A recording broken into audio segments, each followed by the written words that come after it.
can like use the chat function, or oh, now I'm getting a transcript. Never mind, we'll carry on going. You can use the chat function, but we've got a small group, so just take yourself off mute and ask anything if you need to. And if you do have any technical issues, just give a shout and I will try my best to help. So to explain a little bit just about the hub, I know that some of you are very aware of us and maybe some others are not as aware of us. We are a team currently of 9 of us. You'll spot from all of our development officer pictures there, we're currently absent somebody for Lochaber, but we will be recruiting come February or March. I think all of you who are Lochaber based will know Vari and know that, yeah, we're very excited for her new role, but we're also very sad at the same time. So I'm the hub manager. I'm the chief officer of the Highlands and Islands Climate Hub. We have a team who are based throughout the region. So not everybody is based in one particular place. I'm based in Inverness, but we've got Bethany's also based in Inverness. Marion and Ashley are based up in Caithness. We've got somebody else who covers Inverness, somebody who covers Shetland, somebody who covers Orkney. So we're very, very spread throughout the region. It's really important to us that we do have people throughout the region that are close to our communities and are part of the communities of which they serve. We cover all of Highland Council, Orkney Islands Council and Shetland Council areas. We are now part of a network of climate hubs across Scotland. So we were one of the first hubs in existence. We were one of the Pathfinder hubs, but we've now got a network of 24 climate hubs across Scotland, which is absolutely brilliant for us. And it's brilliant for you guys as members as well, because it means that we're working together as that network locally, but we're also working together as that network nationally as well to share resources, to share experiences, to share, starting to share projects actually as well. Just a tiny little bit more about the hub, and that just saying that like our vision is for communities throughout the Highlands and Islands to be bold, collaborate and resilient by creating climate-friendly projects and initiatives which address the needs of their communities and lead to a transformational climate-ready region. We always very much emphasise that, yes, we are a climate hub, but we are responsive to the needs of communities. And actually, it's the needs in the communities that come first, and how do we then solve them through climate action? So a lot of our work is we're here as a support network for any of you that are out there doing projects to try and encourage collaboration, training, like what we're doing tonight, celebrating the work that you do, building capacity. So we're there to lend an additional hand should you need it, giving a voice to what is going on within communities and how we can give that into policy, and then also funding support, because whenever you ask anybody in the community sector, what's your priority? The answer is generally always funding. So on to our funding masterclass. But as I said, it's a bit of a whistle-stop tour, all of this. Definitely put your hands up if there's anything that you want to ask. It may be that I say to you something that we're going to come on to later on in slides, but I'm going to take you through everything from what are kind of key funding trends at the moment, to where to find funding, right down to how you can monitor and report on funding that you've received and everything in between. So funding generally goes in trends. When I first started delivering this funding masterclass, I actually did it in my previous role with Thursday Community Development Trust, and I did it internally for the staff that we had. And the top one that I had on the funding, every time that I deliver this, I have to update where the funding trends are, because at that time, the top funding trend was digital and COVID-19. So we've kind of moved past that now, but some of the things still remain the same, in that really our key funding trends at the moment are climate action. Now, I wouldn't say specifically on its own, but I would say that there is an increasing trend in funding that funders are adding an extra box onto how will you achieve net zero, how will you be sustainable. There is specific climate action, certainly what we're looking at, and actually I don't have on this slide, what I would say one of the key funding trends that we're now starting to see is that we're seeing lots of small pots of money up to around 20 to 30,000 pounds. And then we're seeing a great big huge leap up into hundreds of thousands of pounds with not much in between. So therefore, in that big white box there, I've got partnerships and collaboration. I would say that that is actually where our biggest funding trend is at the moment. As the funding landscape is getting tighter, the persuasion into collaborating. So it's not just one community group, it's working with other community groups to achieve some more significant impact and looking at that big chunks of funding. And I would certainly say that that's where we are in terms of purely climate action funding. So things like the National Lottery Climate Action Fund, that's something like a minimum amount of £300,000. You need to be able to collaborate with other organisations to be able to achieve something that's a greater impact. Community resilience is also a key funding trend at the moment. And I would actually say that a lot of that is adaptation work. So when I say community resilience, I don't just mean a community having some kind of emergency plan, sort of resilience plan. I mean that it covers adaptation type work as well. So biodiversity, woodlands, I think that that's very much an emerging and is going to be a much bigger key funding trend as we're going along. Sustainable development. So if you're looking at buildings, if you're looking at social enterprise, that whatever it is that you're doing is sustainable, but also looking at if you are trying to source funding for a building, for instance, that whatever it is that you're doing is hitting net zero targets. So that does buy into our kind of climate action.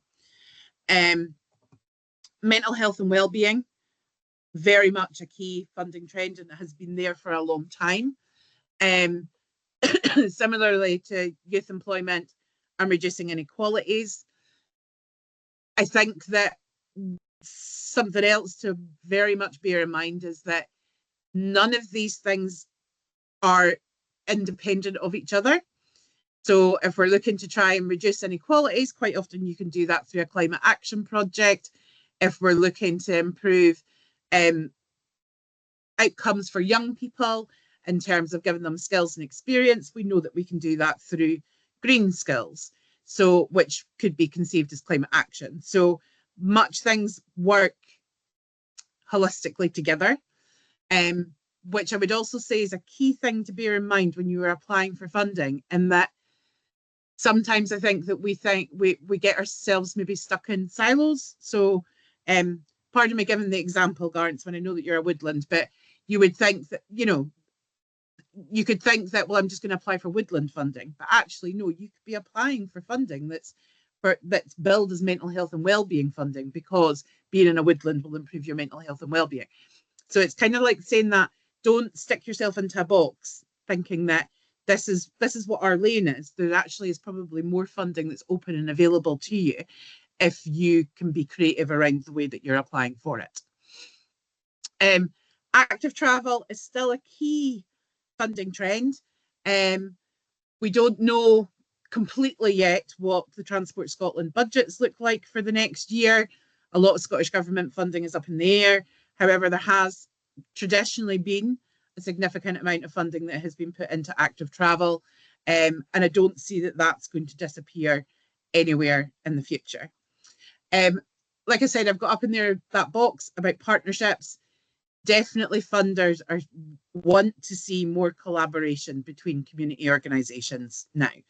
It really is, I think, really where funding is going to. It is a different culture for us in the community sector and the third sector.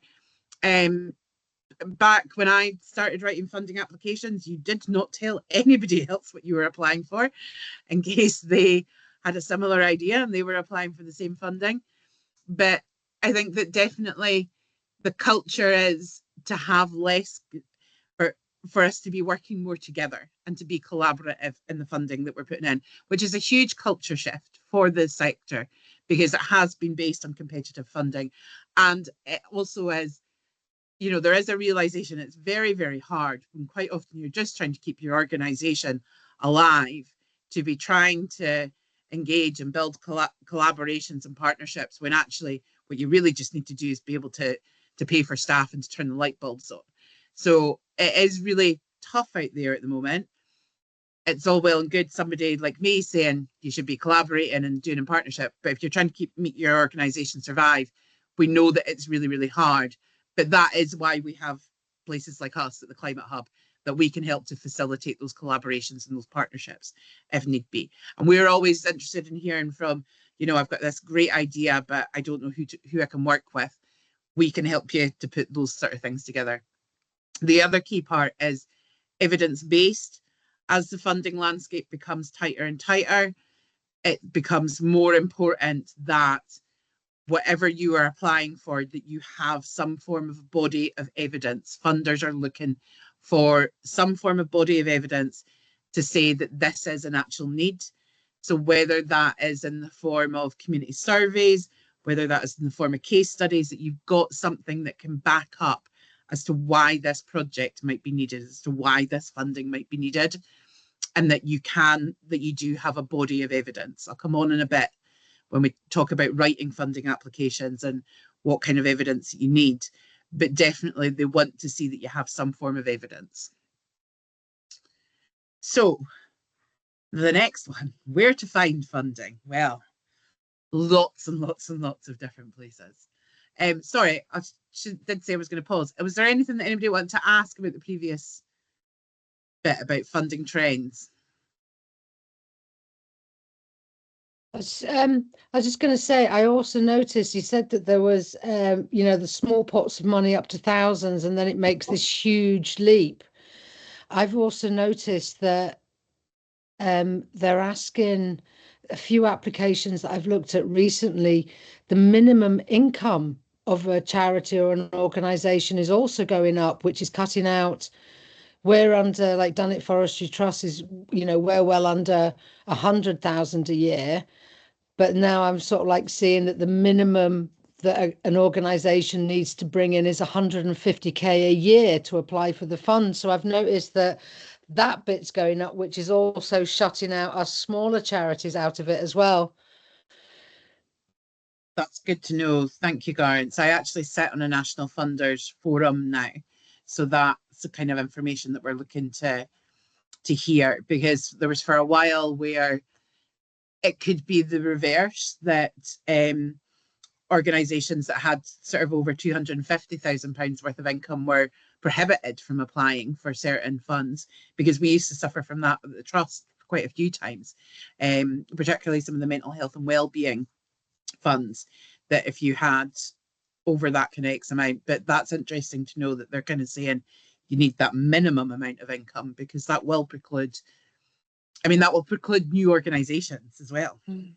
The last one I saw like that was the latest Bank of Scotland. I think it was the Bank of Scotland one that just came out. That was the last one I saw, but I've noticed on a couple. The Bank of Scotland one generally always does have some quite significant kind of criteria, because usually as well, I think you have to have at least 3 years worth of accounts before you can apply for that Bank of Scotland funding. But yeah, that's interesting to know. Okay, I will feed that back up the chain. Was there anything else on funding trends that anybody wanted to ask about? Okay, so I will move on to where to find funding. So there are so many places. The first one I'm going to say very obviously is the Hub Funding Finder. We publish a funding finder for our members, which comes out once a month. Bethany and Ashley work very, very hard on it. Generally, that funding finder has £1 million plus amount of funds that we're kind of passing on to you to find out about. We also are going to be starting to include some of these funding tips and things like that in it as well. And we kind of make note of things that we've listed before that might be ongoing, or that might be one-offs as well. We also have on our social media where we can pick up any kind of funds that are available, and development officers will quite often, if they see, if our development officers are aware of the sort of things that you are doing, what projects you're doing, and they can, we've got funding that's coming through that we can see, they will get in touch and they will let you know about it. The main place in Scotland to try and find funding is SCVO have what's called fundingscotland.com. It's a database that you can go and search through. If you do happen to be an SCVO member, then you do get some additional information when you search through it, but it is available to anybody. Now, particularly, we've actually done a bit of work with SCVO because I noticed a few months ago that one of their search terms, if you put in climate, didn't come up with anything. It wasn't one of the search terms. But SCVO, based on the feedback that we've given them, have gone back through all of the funds that they have listed, and you can now search on the tag word of climate if you were looking for that.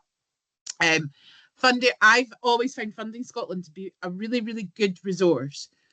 Perhaps not when I'm actually looking for funding then and there, but when I'm doing like an annual sort of fundraising strategy, or we're thinking about a new project and where we might find funding from. The reason being is that Funding Scotland, even if that fund is not open at the moment, if it's been listed there before and it's something that regularly kind of reopens, it will still be there on Funding Scotland. So if I'm starting to plan a project in, say, January, and I go and search through Funding Scotland, say I was doing a project about youth development, I could go and search through Funding Scotland for youth development, and I could see, okay, so we can apply for this pot of money. That's going to open around March, and then there's another one that's going to open around September. I can start to build up my strategy towards looking for the funding for that project from there.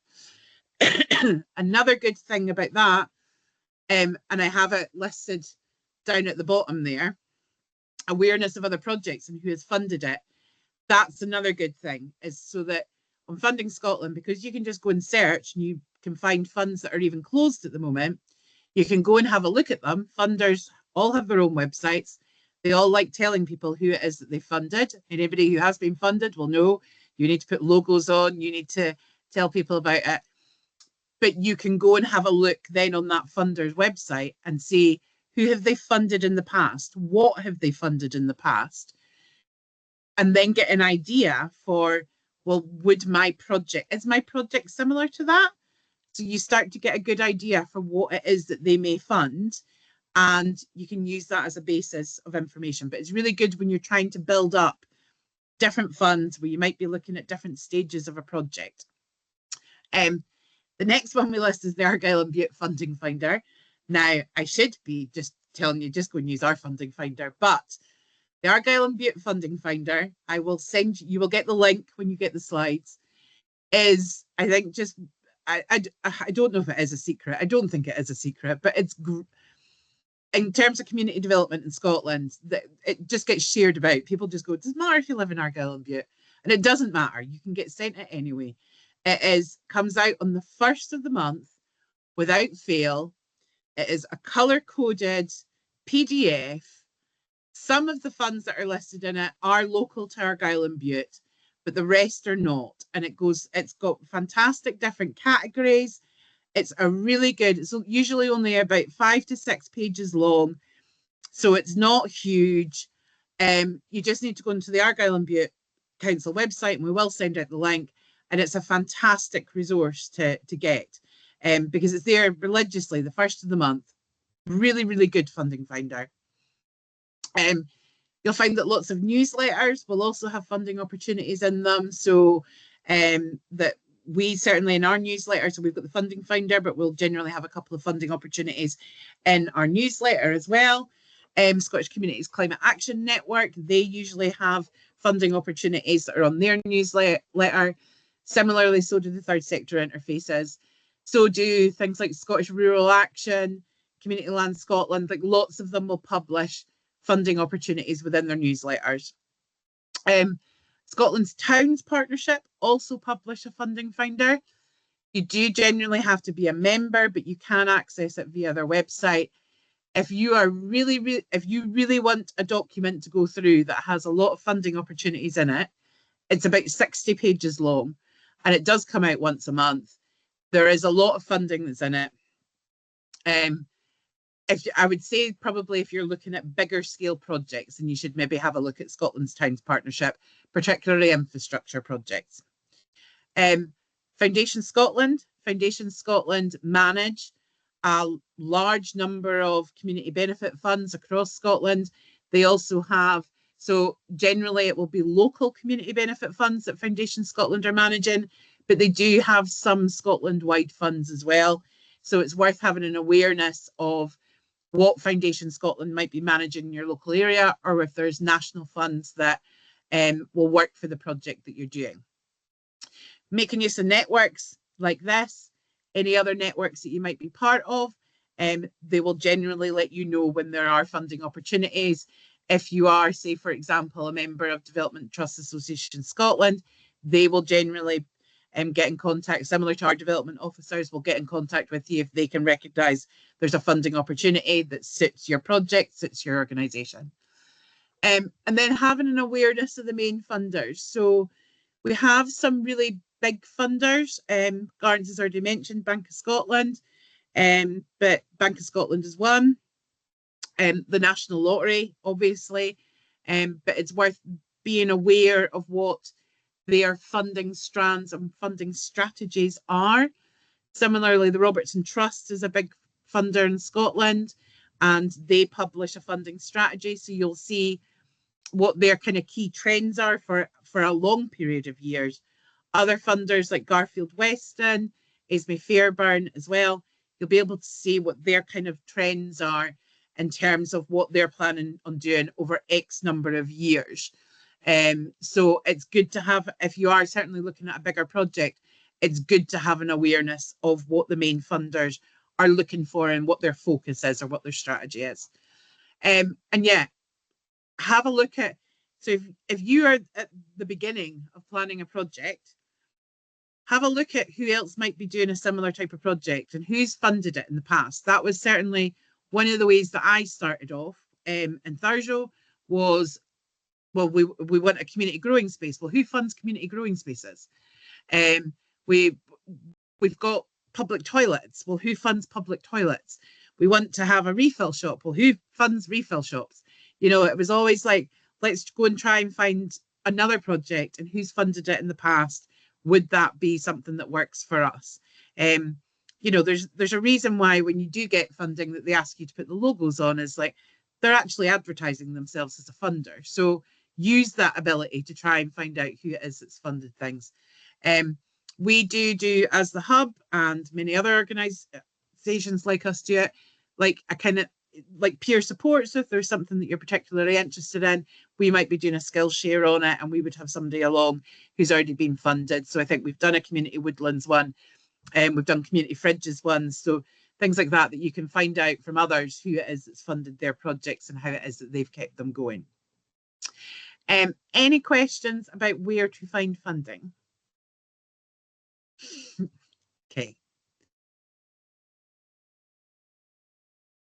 So before I go properly into all of these kind of bits, this is a bit of a summary bit, which is just my kind of funding top tips when you're looking for funding. And these are the things just to be aware of. So you're looking at a newsletter and there's this funding opportunity that's listed.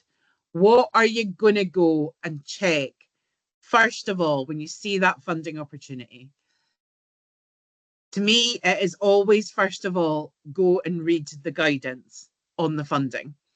There are so many times where I've done it myself or I've seen other community groups doing it as, oh, this looks like a great fund. This will suit us.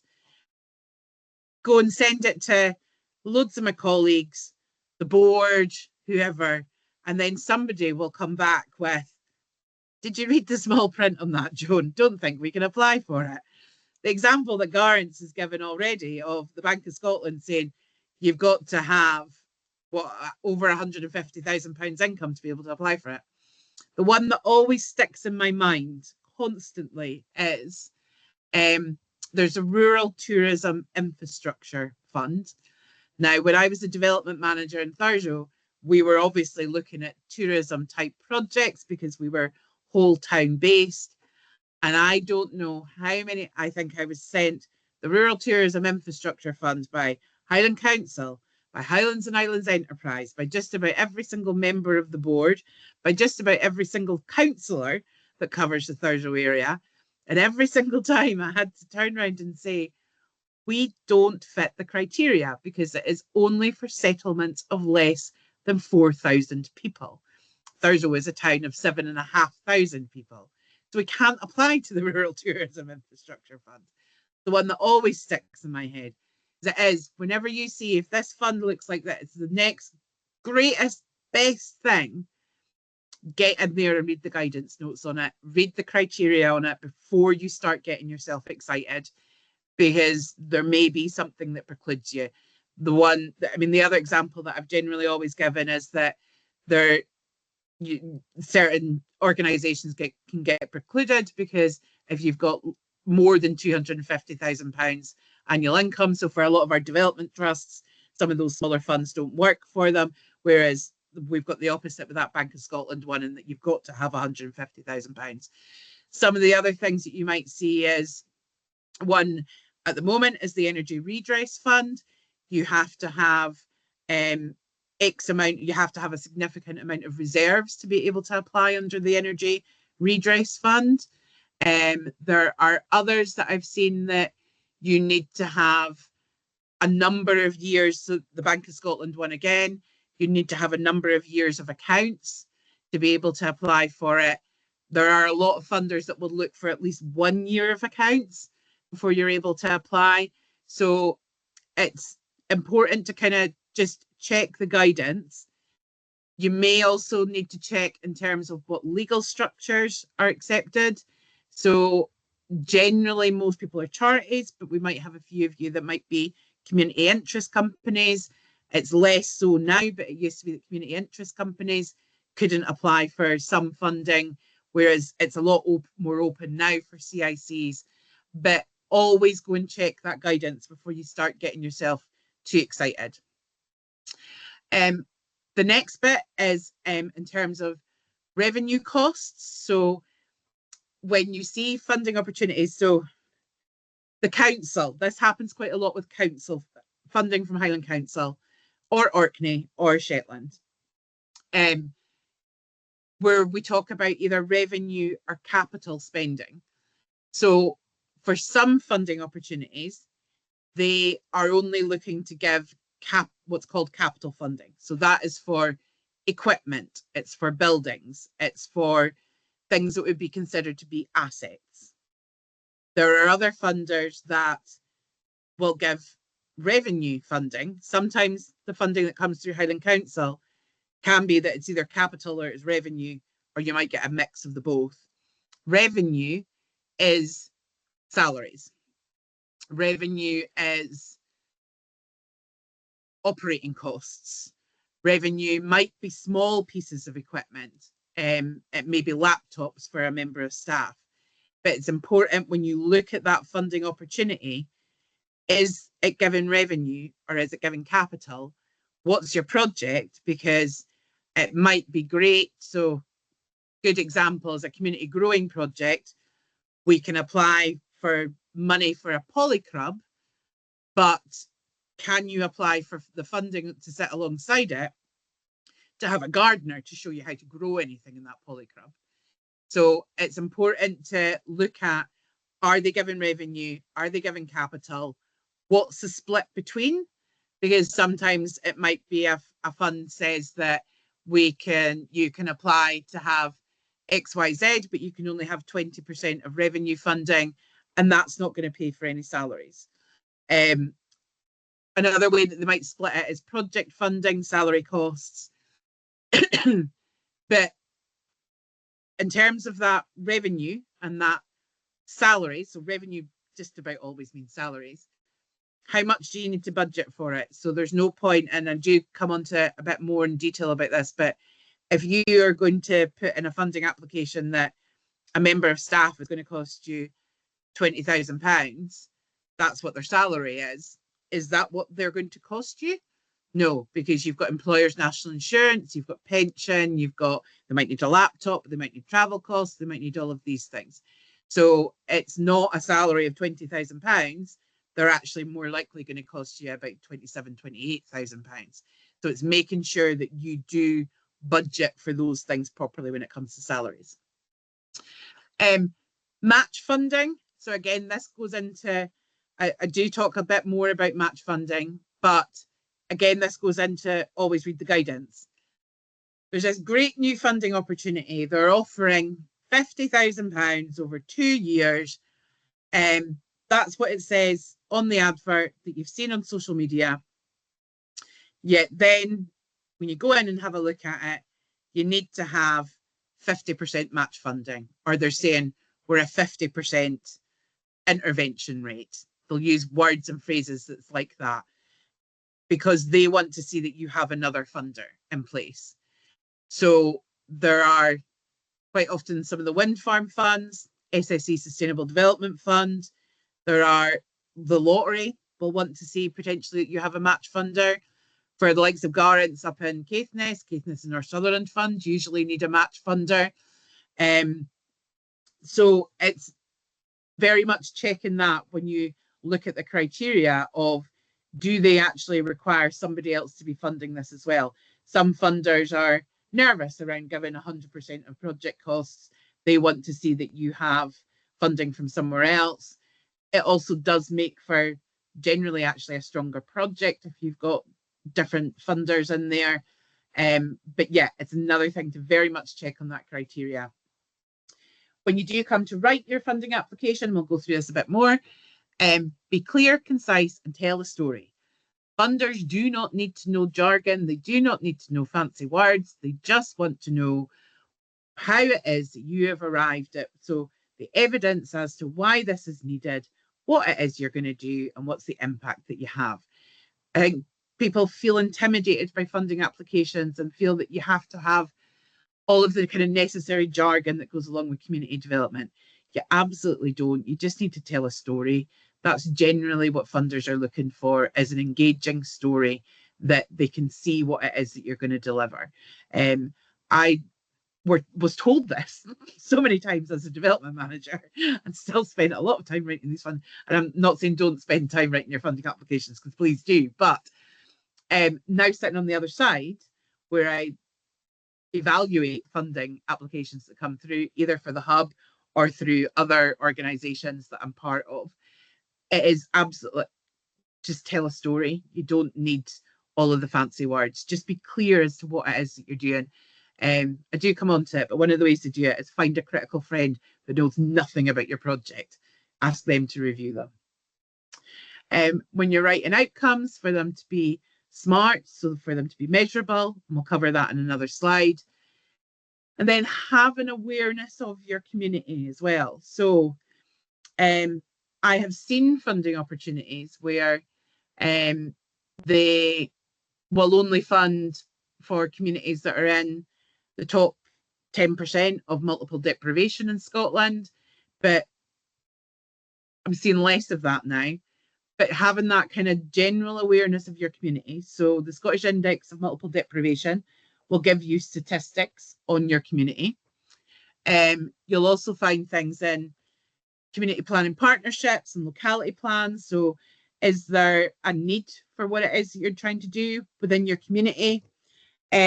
Statistics and having that kind of evidence base. So whether it's surveys, whether it's just speaking to the people that it is you're working with and you're trying to support and you're trying to have impact on, but try and maybe build up a bit of an evidence base or some statistics about your community, about what it is that you're doing. So it could be thematically. So for Leslie, for you, it might be that you some statistics around composting.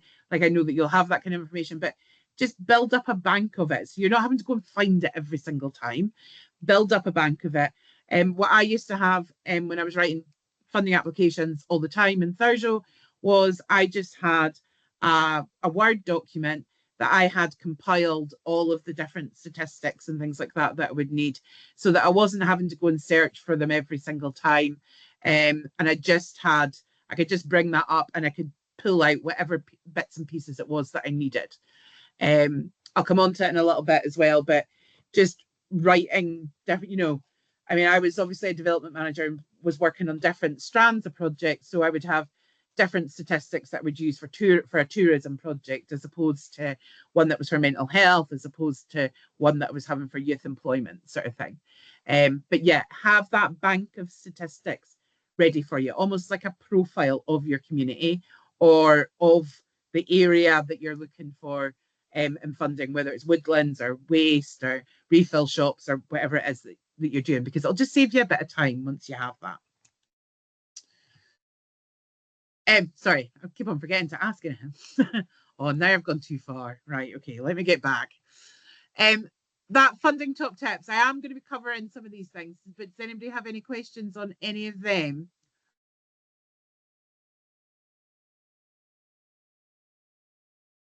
I can't see everybody again, so let me just get that worked out. Okay, we're good. All good? So match funding. Yeah, we still get quite a lot of match funding. It's not often that you will find a funder that is going to fund 100% of what your project is. And if you are an organisation that may have been going for some time, you may well be looking at fitting in pieces of a jigsaw puzzle in terms of your funding. So the majority of funders will still look for some form of match funding. So say you have a project that's going to cost you £10,000, you might be getting 5,000 from one, 5,000 from another, or you might even be trying to play things where you've got 2,000 from one, 3,000 from another, 5,000 from another. The majority of funders do require to have some kind of a match funding. There are advantages to it in that the more funders that you have, the more that you are building a relationship with those funding partners. A lot of funders do like to see you coming back to them. They like to know that you've had impact. The lottery is a really good example of that. So particularly if you're starting out, what the lottery quite often like to see organisations do is maybe apply for Awards for All, which is up to £10,000. It's their first kind of instance of lottery funding, that they see that there's some impact from that, and then they will actually suggest, the lottery development officers will quite often actually suggest that you then start applying for some of the larger pots of funding that they have.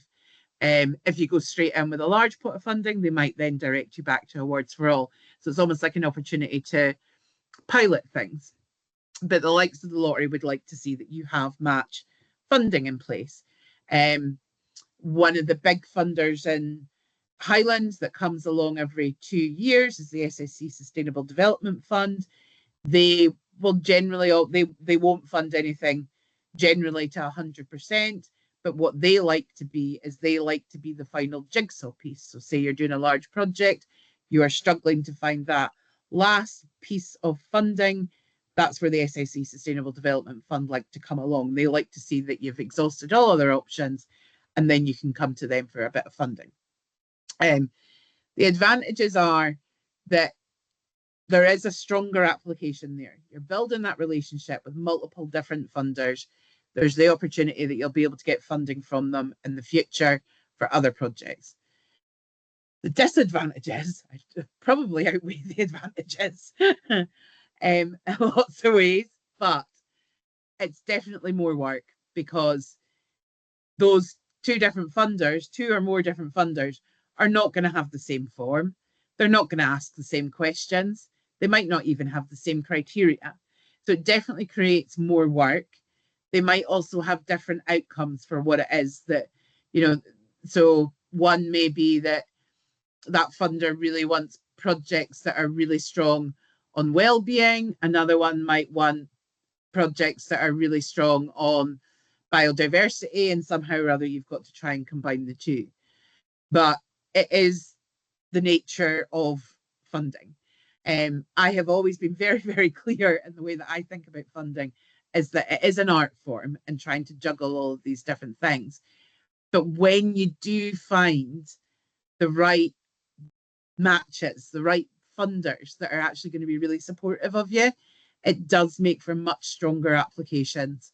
It does also help you potentially in terms of where you are having to claim the funds. It could be that one can actually give you the funds in advance, another one is the funds in arrears. So it actually can just make your organization stronger to have those different funders in place. But yeah, it does create additional work, but it's another one of those things you have to be really keenly aware of when you're looking at that funding opportunity. Is there anything we want to chat about in terms of match funding? Leslie? Not necessarily match funding, thanks, Joan, but you mentioned about the National Lottery, and you'll be aware with the Waste Partnership, it has been lottery funded, although we can't carry that on. Is it worth approaching them and finding out if there are any other funds, but say we have already been funded through them, but now we want to look at funding as an individual, one of the individual partners? Absolutely, yes. One of the good things about the lottery as a funder is that they have development officers who will actually talk you through applicate. You know, it's not just stick an application in. They will come and talk to you, and they will talk to you again before panel as well. So my experience of out with the Waste Partnership, because the Waste Partnership was I was involved in that, just so that anybody else knows that I was involved in that kind of application. But that was a different, because they were like 100% funding under that Climate Action Fund, which is not normal for the other lottery funds. But my experience of applying to the lottery for the community garden in Thurso was that we submitted the application. We could speak to a development officer beforehand. Then we submitted the application, and then we did interviews. So quite often they'll actually come out and visit you and to get more of an understanding of your project. So they're quite a supportive funder in that way. And it does definitely feel like they're there to try and get you over the line. I mean, it's ultimately then going to go to a panel, and it's going to be up to that panel. But I think that they certainly will help you to work through things. And then the lottery can refund as well. So the community garden in Thurso has, they came to the end of their lottery funding that I'd secured for them, and they've applied for more lottery funding and they've got it. So they can fund over a period of time, but they do have, the thing with the lottery is that they have, I think it's 3 kind of criteria or 3 pieces of evidence you need to have. So they very much base themselves on evidence. It very much has to be community led. And one of the things that, I mean, it's worth looking at their strategy, but and the way that we'd applied via the community garden as well was that, yes, having officers and having staff in place, but that we were building the capacity, the knowledge and the skills of volunteers to then be able to manage the garden themselves. So that's really kind of the trajectory that the lottery is sort of looking at. Not to mean that there should be a staff exit altogether sort of thing, but they're very much looking for capacity within communities to be built up. That's great, thank you. We actually haven't, we do sometimes some meet the funder sessions, and we've never done one with the lottery yet, but we could certainly see about doing one. I think that would be quite a good one to do. That'd be fantastic, thank you. I'm writing it down. Okay, so the next thing is you've spotted the funding application. You've spotted the funding opportunity. You've checked all the criteria. You are go, go, go. This is something that's going to work for you. You've identified that there's, okay, so they need a match funder. So you've identified who your other additional funder might be as well. So you're all good for sitting down and writing this funding application. So this is a reminder that when you do so, it's generally not just a funding application that a funder will need. They will need lots of other paperwork about your organisation as well. And it is a good thing to have these on hand rather than being stuck at, not naming any names myself, maybe, being stuck at 4:30 with a funding application that's got to be in at 5 o'clock and you can't find the constitution for your organisation. Like, that's not a good situation to be in. So having all of these things to hand, if you can possibly stick them in a folder so that you know exactly where they are when you do go to apply for, send off that application for funding, because there's nothing worse than getting to the end of, particularly more so now, an online funding application and they suddenly say you need to upload your last 3 bank statements, you need to upload your annual report, you need to upload cash flow projections, a business plan, and you don't have any of those things to hand, or don't have them full stop, because some of these things are not things that we all have. So it's a good idea to get these things together in a folder. They're copied out that you know exactly where they are. So generally, when you are making a funding application, you will need to supply your governing documents. So whatever it is that you call it, your articles of association, your constitution, your memorandum of association, you will need to have a copy of that to hand. You also generally need to supply a bank statement that is dated within the last 3 months. The reasons being is funders are not actually looking to check how much money you have in the bank. That's not actually the purpose of it. They just need to verify what the sort code and account number is, because you'd be amazed how many times people tell you that it's different. They will generally also need to see a copy of your certified accounts. I'm seeing less in funding applications now where you need to send a copy of your last accounts, but you will probably have boxes at the top of a funding application that will ask you what was your income in the previous year, what was your expenditure, may ask you how many reserves you have and why you can't use those reserves. I'll give you a tip about that in a minute. But quite often they will want to see maybe your certified accounts or be directed towards where your certified accounts are. Similarly with annual report, your annual report is generally actually what your certified accounts are, but some organisations do a fancy illustrative annual report, so it might not be within your certified accounts. Some funders will ask to see cash flow projections, more so when you are maybe applying for something that is more social enterprise in mind, that you might need to provide some cash flow projections. Other funders might need to see it where you are going to have to claim the funding from them in arrears. So quite often, once you have secured the funding, and I do talk about finance in a bit, you don't get it in your bank. You have to actually spend it and then claim it back. So they want to know that you actually have cash flow to be able to manage that funding. For where you are applying for maybe something that's more social enterprise in mind, they may want to see a business plan. Funders will also generally want to see, so sometimes it's going to be within the body of the funding application that you're writing that they'll want to see that evidence of community need. Others might want to see that an actual document that has, if you're mentioning a survey, they might actually want to see a document that gives the results of that survey, and anything to do with engagement work for development trusts in particular. If you have some form of a strategic plan, they might want to see that. And then the last one is letters of support. There are still some funders who ask for letters of support to be provided. Don't leave them to the last minute. Don't find out at the last minute that you need letters of support, because you've got to go and speak to other people to get those letters of support. So if you need letters of support, try and do that in lots of advance time. If you do need a letter of support for a project as well, the Hub is always happy to provide you with letters of support, but it's a good idea to get those on the go as quickly as you possibly can, whether it's other agencies, organisations, community groups that you're working with or that know of you, to provide those letters of support that you can get those uploaded or sent on with your funding application as well. Is there anything that I've missed that anybody thinks that anybody's come across? No.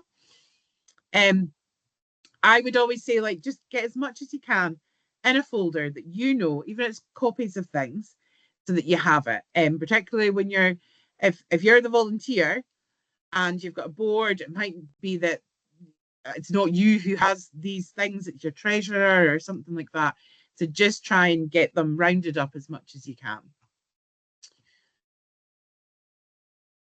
Okay, so then we come on to writing the funding application. So we have found the funding opportunity, we've found the match funder, we've checked the criteria, we're all suitable for it, we've got all of our documents on hand.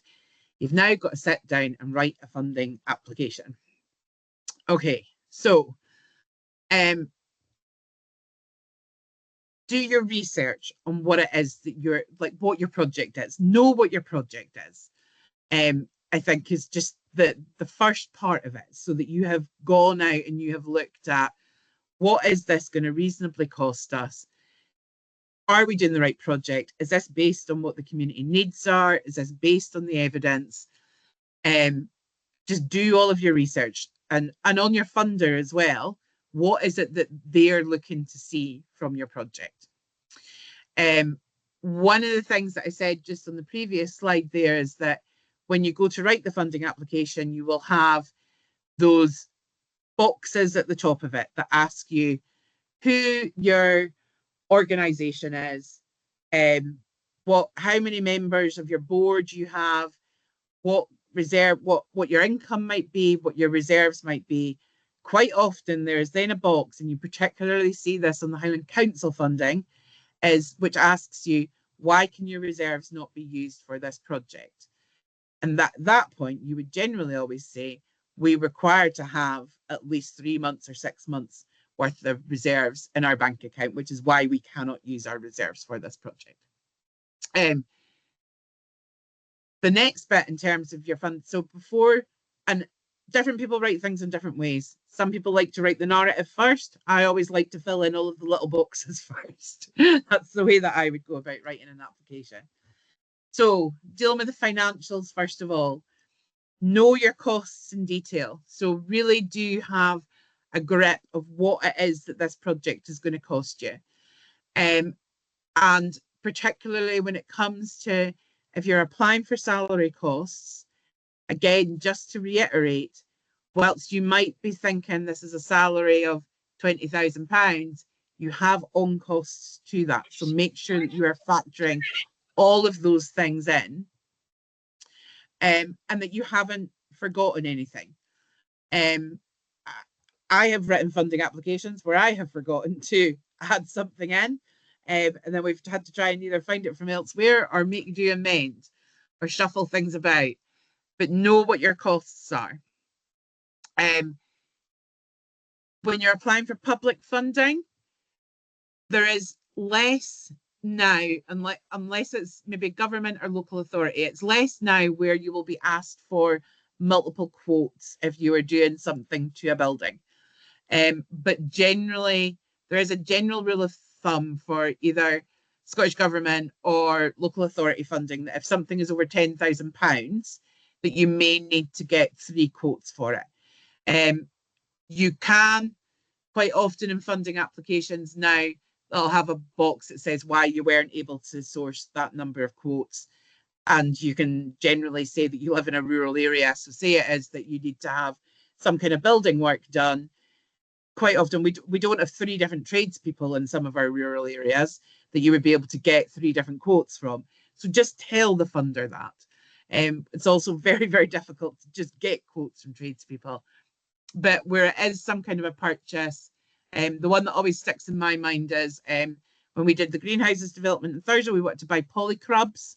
I don't know if everybody's heard of polycrubs, but they're up in Shetland. It's a polycarbonate polytunnel, basically. We were asked why we couldn't obtain 3 different quotes for polycrubs, and my response was, because it's only Polycrub who make Polycrubs. So it's not like we could have got them from somewhere else. But just be aware, check. It's just about checking that fine print. Do they need quotes for certain costs? In which case, try and get additional quotes or tell them why you can't. One of the next boxes that comes along in a funding application is they will ask you about your organisation track record. So it will usually be a box about, tell us about your organisation. What have you done in the past? I have worked for an organisation previously where they just used exactly the same thing in every box. Every time we came across a box, we were just put in, that's what the organisation track record is. I quickly then realised when it came to running a development trust is, if I'm applying for funding that's about tourism, I want to write a tailored thing about our organisation track record, which tells them about the tourism work that we've done. If I'm writing an application that's about growing, I want to write a tailored organisation track record that's about the growing projects that we've done, and I'll play down the tourism elements of it. So whilst there may be a temptation in where they ask you in that box, tell us about your organisation, if you've got kind of multiple different strands of work, don't just have a blanket, this is our organisation. Tell them the thing that it is that you're applying for. So like an example, Leslie, is that like you're dealing with waste and composting. Maybe, so big up that part and then have a bit further down about that, about the bikes. Whereas Emma would be writing it in the reverse. She's going to big up the bikes and still mention the waste and the composting, but maybe not be as enthusiastic because that's just, so try and tail, because they are paying attention to that. If you just cut and paste in every single time what you have written on your website as to what your organisation is, you're not, use the opportunity to sell what it is that you do. They'll ask about your aims and your mission, which are generally usually always the same. Like, what is your organisation all about? And then you come into the body of the funding application. And I wish I could tell you that funders ask the same question, but they don't. They will ask different questions. They will also sometimes, my experience of filling out funding applications can sometimes be, so I've just answered that question, and now I've got this question, and it looks like it's exactly the same, that it can be very tempting to repeat yourself. But use the opportunity of, when you're writing it out, to just tell a story. Tell the story as to, you don't need to use the jargon. Tell the story as to how you have arrived at the decision that this project is needed, what the project is, and how it is that you're going to deliver it. Essentially, that is what you're trying to weave throughout any kind of funding application, no matter how it is that they ask the questions. The way that I have generally always, and different people write in different ways, but the way that I've always written funding applications is, particularly when it's a large funding application, is I will decide that is the thing that I am going to concentrate on for the day. And I'm not going to look at anything else. Like, if it's a big funding application, I'm not going to look at anything else. And I will read the funding application and I will read the questions, and then I'll disappear for a walk.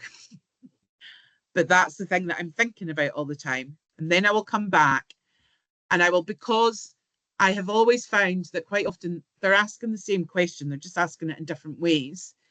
I will then start working through my story and bullet points through that funding application. So not writing it in full, not writing the narrative in full, just getting the bullet points of which part of the story I'm going to tell in which boxes, and then come back to, I'll usually go for I think that's why I've got this, write, reflect, amend, reflect, send. I'll maybe go out another walk, or I'll go and do the washing, or I'll go and do something else while I'm still thinking about it, and then come back and fill out the narrative. So I make sure that I've got the bullet points of the story that I want to tell in where I think the right bits are, and then start completing the narrative.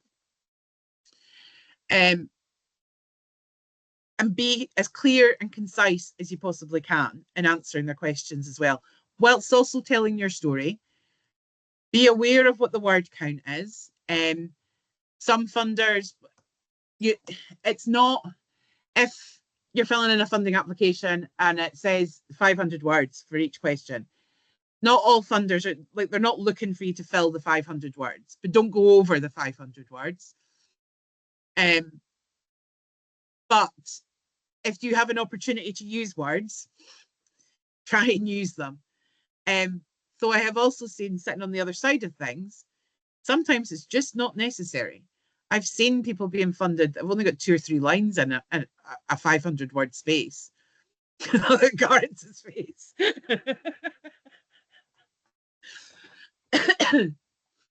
But it's for something like energy efficiency on a building. It's not something I would recommend. I would not recommend doing that, but because you're not really telling your story.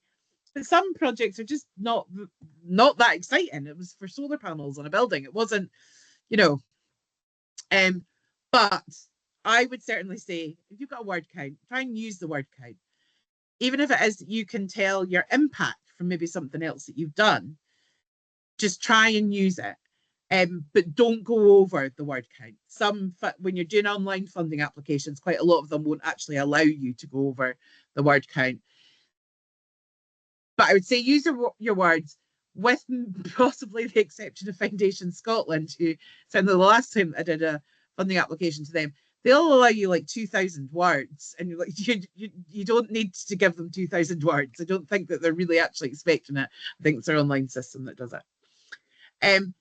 The other thing that it's this about just being clear and concise, answering the questions and telling a story. There are some funding applications that you're going to write that you know that they know who you are and what it is that you do, that you might have a good relationship with them and things like that. But for the majority of funding applications you're going to write, that funders probably don't know you. The people that are sitting on that funding panel probably don't know you and don't know your organisation. So always write from the perspective of you are telling somebody who doesn't know anything about you. You are introducing yourself for the first time to these people.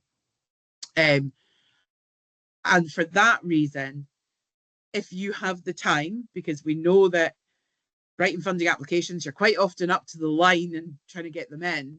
But if you can get things written in advance and you can find anybody who doesn't know terribly much about what it is that you do, whether it's a friend or a family member or whoever, somebody that you can find that you can get to peer review it for the purposes of, does this tell a story as to what I'm doing? So that it's then, you're telling a story as somebody who doesn't know anything about what you're doing. So get them to sense check it. And they'll be able to say to you, well, actually, how are you? Like, do you actually own a woodland to be able to plant some trees? If you've not actually said that, because it can be really easy to be, we're in our kind of funnel of what it is that we do. Now, this box here where I've got this 1 hour per £1,000, there's basically a bit of a calculation on how long you should spend writing a funding application. Now, it's not an exact science, but I would generally say from my experience, it's roundabout right enough. I think actually some smaller funds are much harder to apply for and write the funding applications for than great big huge funds. But generally, if you are building up to writing a funding application, between all of the steps that you have to take, the research, the building the evidence base and things like that, that is generally the rule of thumb, is that for every £1,000 that you're applying for, you should spend an hour on it. So if you're applying for £100,000 worth of funding, you should have spent about 100 hours on that funding application. I don't mean just writing the application. I mean in terms of building the evidence, doing the research, doing the financials, doing all of those things. That would equate then into 100 hours, not just solidly sitting writing the funding application. The reason that I say this is if you're going for smaller funds, first of all, you are going to be, if you're just applying for £1,000, you are probably going to be over an hour because you do have different bits and pieces that you need to pull together and things like that. But it's also that thing of don't get yourself bogged down in it. If you are writing a funding application for, say, £5,000 and you're still sitting on it after 5 days, go and walk away and then come back to it. Don't get yourself bogged down into it, because your time is valuable and you have to be realistic about it.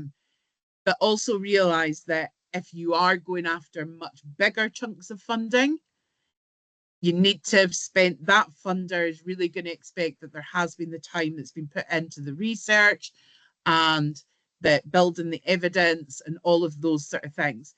But that time can come through multiple different ways. So example from myself having been with a development trust is we as a development trust, when we started, went out and did massive community surveys as to what the community needed.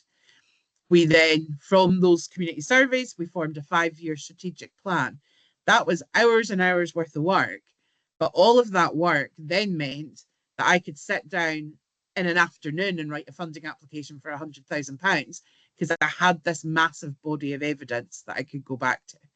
So the more that you have that kind of evidence base, that you've got that information about what it is that, who your organisation is, what it is that you're trying to do, then you can start to go, okay, I'm going to try this funder, I'm going to try that funder, I'm going to try that funder. The more you can build up that kind of like fundraising type strategy where you can be looking at other ones because you've got stuff that's ready to go. But that is, yeah, the general rule of thumb is, yeah, but it's definitely does help you to put it into context of, yeah, if you're applying for less money, then am I getting bogged down in this? Is this something that's, because there's also no point in spending all of your time if you're going to get very little reward from it. And sometimes some funding applications as well, I've looked at some and like, that's not actually worth our, like that would take all of our capacity to be able to apply for that funding, and ultimately it's not going to bring us that reward. So again, it's that sense check on what it is that you're doing. Do you have any questions on writing funding applications, or has anybody else got any top tips on writing funding applications? I'll always be fascinated to know how other people go about, what's their methodology and how they go about writing them.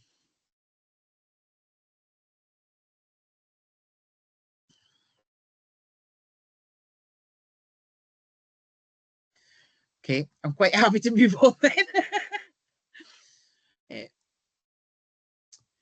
So just to run through again, your type of questions that are asked, because I will have forgotten some of them. So yeah, the basics of your organization, details your type of organization. So whether you're a charity, whether you're a community interest company, any of those things, have your charity number to hand as well. Know what your charity number is. Your accounts from the previous year. Who is your organization? And as I said, tailor that for the funder. What is it that you're looking to do? What's your evidence of need? What are the outcomes? And then how will you monitor and evaluate? So those are the general, however it is that that funding application is laid out, that is generally the way that it will be different types of questions, but it's generally, they all kind of go into this. So what are you looking to do? So first of all, who are you? What is it that you're looking to do? What is your evidence that there is a need for that to happen? What are the outcomes? So what is it that you are looking to achieve? And how will you then be able to monitor and evaluate? So how will you be able to report back to that funder as to whether you have what your successes are?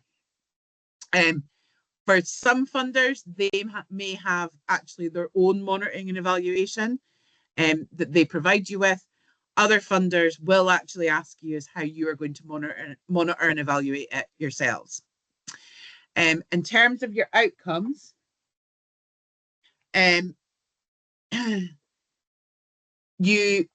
funding applications will either ask for just outcomes, or they might ask for outcomes and outputs. The difference between the two, let me hope that I get this right. So your outcomes are what it is that are basically what success looks like. Your outputs are what it is that you're actually going to deliver. So say, for example, your outcome could be, we are going to improve adult literacy by 50% in our community, whereas your output would be how many people have been trained in have received support in adult literacy. It might be that the lottery are definitely one of the funders that do this, is I think that you just provide your outcomes and then they will start providing what your outputs are, your deliverables are.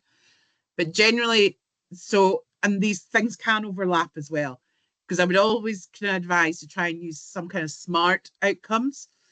So, because you want to be able to monitor and evaluate it. You know, if you just say, for instance, we're going to improve adult literacy.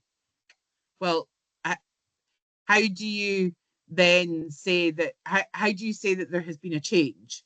So you need to have something that's kind of this SMART object outcomes, which are specific, measurable, achievable, realistic, and timely. Another thing that you can do in funding applications is you can be very gung-ho to say, we're going to make this massive impact, we're going to do loads of good things, whereas actually be realistic about it. If the actual impact is that, you know, don't say that you're going to do a project that's, you're looking at youth development and you're going to make all of these great things happen to all of these young people that are not achieving great things at the moment, and say that you're going to have, you know, work with 100 young people, when actually what's more realistic is you're going to provide real definite impact to 10.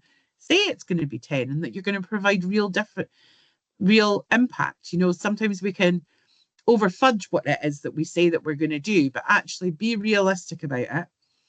And also be realistic about what time it is that you can achieve things in. One of the things that we work to as a hub now, because what we're dealing with is climate change, and for some of you, it is going to be very specifically climate that you're looking at, and it's actually behavioural change that you're trying to influence. And that can be really, really difficult to measure, behavioural change. Like, how do we measure behavioural change? But what we operate to now as hubs is we have what's called a theory of change. And that theory of change is what we're looking at, like what real success looks like by sort of 2045. And then we're looking to build bits into that from there. So how do we go incrementally from that? So when you're looking at behavioural change, it's really difficult to be that to provide that kind of SMART outcomes and deliverables. But it might be that you need to roll back right back to, well, what is it that we're looking to change in the first instance, and then start to break it down from there, so that you can have these kind of outcomes which are specific, measurable, achievable, realistic, and timely. But don't catch yourself in the trap of saying that you're going to be able to do more than what you actually think you're going to be able to do, and be in that way that is specific, that is measurable, because you may then fall into a trap of, well, how actually do we monitor and evaluate this? Like, how can we actually say that we've made some form of impact if you haven't thought about what the monitoring and evaluation is at the end of it? An example that I kind of use is that, and this is climate related. So one of the early projects that I did with the trust, we were funded by the Climate Challenge Fund. Now it no longer exists, but the Climate Challenge Fund had very specific monitoring and evaluation that went along with it. And it was all based on a spreadsheet where we would fill in, and we were trying to measure in some kind of quantifiable way behavioural change related to climate change. Related for us specifically, it was community growing and food waste and composting. And what they wanted as the outcomes were we were going to save X amount of tons of carbon. So we would have things that we had to fill in these spreadsheets for. We used to have to list and number every bed in our community garden. And so we would get a measure on how many carrots we had grown, what was the weight of the carrots that we had grown versus what carrots, that how many tons of, how much carbon carrots from the supermarket have. And we would got a very measurable thing. But one of the other ways that we had to do things was workshops. And we did food waste workshops. And we had to get anybody who was attending a food waste workshop had to do a survey 2 weeks before they came to the workshop, and then do another survey 2 weeks after they'd been at the workshop to and weigh their food waste, which kind of, like, you could see somebody sitting in an office had come up with this and it seemed like a really good idea. Absolutely horrific to try and implement. So you can maybe be that little bit too specific, but actually a lot of things, because the benefits of all of that climate challenge funded project was that we brought people together, we reduced social isolation, we taught people how to grow, we taught skills, and people had a really good time, we reduced social isolation, we improved mental health and well-being. Those were all the things. The benefit of that project was actually in the case studies that we wrote. It wasn't in all of these fancy spreadsheets. So you can maybe be too specific and too measurable, but just also make sure that whatever it is that you're saying that you're doing, you have some kind of way of reporting back on it, and you've not bigged yourself up too much to say that you're going to have an event with 5,000 people along when that's blatantly not going to happen. Is just be very realistic about what it is that you say that you're going to do. Does anybody want to go over kind of outcomes and outputs and deliverables again? Okay. We are actually thinking about, because we use the theory of change, we are actually thinking about doing some workshops with the Scottish Government Climate Behavioural Team about how organisations could put together their own theory of change as to what it is that they might be looking to do, and how we can then pull out kind of outcomes and outputs from it, if that is useful to anybody. Okay, so the next part of your funding application is always going to be about your funding finances. So there is the parts about what you need to do before you get the funding while you're writing the funding application, and then about what you need to do once you've actually you've got this funding. So in terms of finances, I think I have said it quite a few times through this, is always include the on costs for staff costings. So, and I have a spreadsheet, if anybody wants it, if they're trying to work out what salary costs are. I have an update. I have two versions of it. I have one version for just now, and I have another version which is based on the increased national insurance, employers' national insurance contributions for 2025 to 2026. That spreadsheet is also going to be, we're working currently on having our members area ready with lots of templates and things like that in there. So that will always be in there, but it is just salary calculator spreadsheet. Funding, when we speak about finances, sometimes funding will be restricted funding. Sometimes, just amazingly, it will be unrestricted funding. When we talk about restricted funding, that means that you have to spend it on that project and what it is that you have said that you are going to spend it on, and it needs to be exhausted. So if you get £30,000 from a funder to put in a community garden, you have to spend it on that community garden. A lot of funders are very flexible, and if you said that your seeds were going to cost £1,000, they only end up costing £500, so it means that you could buy some trees or something else. A lot of funders will let you move things around budget lines. But if you have applied for £30,000 worth of funding from a funder for a certain project and it is restricted funding, you have to spend it on that. There are some funders that you may get unrestricted funding from. very few and far between. It is mainly where you might get, I'm trying to think of a good, easy example, the likes of maybe the Tesco, the tokens, or if you've got a co-op, the co-op local fund, those sort of things, they may give you unrestricted funding that you can use it in different parts of your organisation. It was probably a little bit more common under COVID as well, that lots of us were getting unrestricted funding thrown at us to just keep our organisations alive. But unrestricted funding just means that you don't, it's maybe for your organisation, and you can spend it how it is that it suits you best. Again, this in terms of revenue costs. So kind of say nobody funds you to just keep your light bulbs on if you've got a building. They will probably give you project funding. You'll get your staff costs covered, but if you've got a building, they're not going to pay you for just the bits of getting your rubbish collected, keeping the light bulbs on, doing the electricity. What you can quite often do, however, is put into your funding finances that you potentially need a management fee, and that management fee then contributes to rent, light bulbs, those type of things. And some of our larger organisations where you'll see a management fee is that it will maybe pay for the salaries of the more senior members of staff. So it could be that there's a senior member of staff who is writing the funding applications for taking in project staff, and actually they'll put in a management fee because that covers part of their salary or just covers part of the organisation's finances.